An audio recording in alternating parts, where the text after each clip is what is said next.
അപ്പോൾ നമ്മൾ എന്ത് പരിപാടി എന്ന് പറഞ്ഞു കഴിഞ്ഞാൽ നമ്മൾ കുറ്റിപ്പുറത്തുള്ള ചോറും എനിക്ക് ഭക്ഷണം കഴിക്കാൻ പോകണ്ടാം. ഒരുപാട് നാളത്തെ ആഗ്രഹമാണ്. നമ്മൾ ആ ഇൻസ്റ്റയിൽ ആ റീലൊക്കെ കണ്ടിട്ട് ആ ഒരു ഹൈപ്പ് ഉണ്ടോന്ന് പോയി കഴിച്ചു നോക്കിയിട്ട് പറയാം. ഓക്കെ,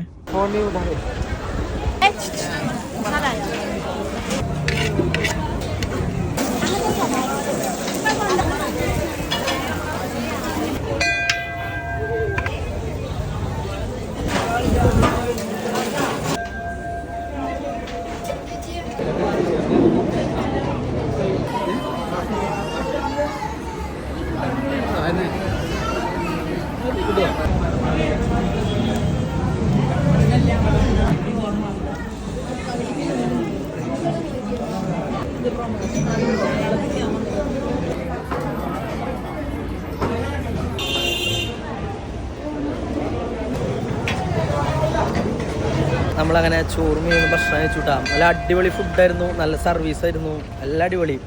പിന്നെ മീൻ വിഭവങ്ങളാണ് കഴിക്കുന്നത്, അതിനുള്ള വില വരുന്നുള്ള രീതിയിൽ വരാം. നമുക്ക് ജസ്റ്റ് ഒരു 1760 റുപ്യ വന്നിട്ടുള്ളൂ. അപ്പം എന്തായാലും നല്ലൊരു എക്സ്പീരിയൻസ് ആയിരുന്നു.